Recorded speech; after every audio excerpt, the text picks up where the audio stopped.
to react to all of this is Senate DOJ caucus member, Florida Senator Rick Scott. And Senator, thank you so much for being here. First, your reaction to the upset Democrats who say that this is ruining the Constitution and our nation is in jeopardy. Meanwhile, you've got all of this cost-cutting measures. These cost-cutting measures are already underway. Well, first off, I think the Democrats they're either, the stages of a loss. It's either they're in the grief stage or the anger stage, but they don't understand that Donald Trump won the presidency, and part of the reason he won is all the Democrats' foolish decisions. He won because he committed to make government accountable and transparent. That's exactly what he's doing. That's exactly what Elon Musk is doing, and they're frustrated that this is happening. The amount of waste is staggering. Now, I'm a business guy. You did this constantly if you want to have a successful business. I became governor of Florida in January 2011. We went line by line through the budget, 4,000 lines of budget. We said, if it's not meeting its purpose, we're going to stop spending the money. That's exactly what you as a taxpayer want them to do. So Elon Musk is doing a great job. Donald Trump is doing a great job.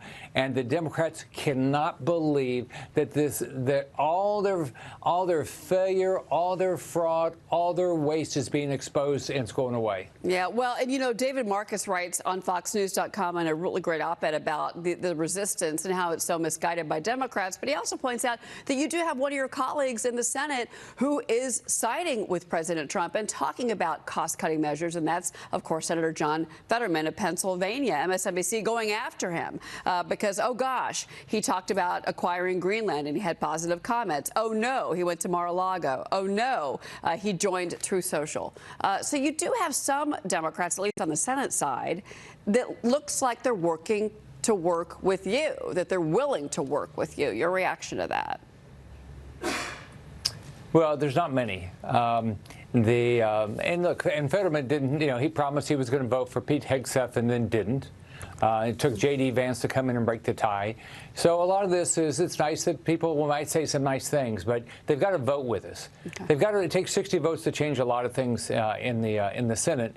So they've got to start voting with us, not just go on TV and act like they agree with us. So we're going to work hard. President Trump is doing his job. Elon Musk is doing his job. We are getting people confirmed, not as quickly as any of us would like, because the Democrats are blocking them. I mean, they're making us stay and do this, just wait hours after hours. They talked all night about how Rust vote's going to ruin the world. I mean, Rust vote is going to do what President Trump ask him to do, and it's what the American public gave Trump the mandate to do, and hold government accountable, be transparent. That's what these people are doing, and the Democrats hate it.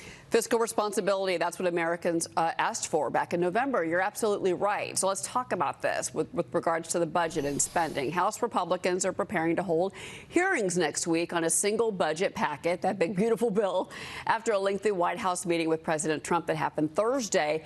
But Senate Republicans on the Budget Committee have plans of their own to leapfrog the House and move forward with two bills that would kick tax cuts extensions to later in the year on one side. And even some of the Democrats are on board with this plan. Watch. I am reluctant, perhaps, to say it, but Senate Republicans are introducing some sanity to this process.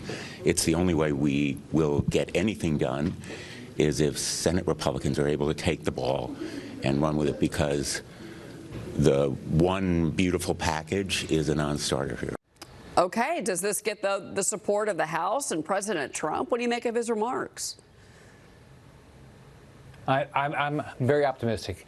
But the truth is, whether it's one bill or whether it's two bills, and I'm on the Budget Committee in the Senate, we've got to get this done. One, we've got to give the president money to make sure we secure the border and get the criminals and terrorists and the narco-traffickers out of our country. That's number one. Number two is we do have to spend more money to make sure our military is prepared for issues that we might be dealing with, especially communist China. All right. Then number three, we do have to get the tax cuts done.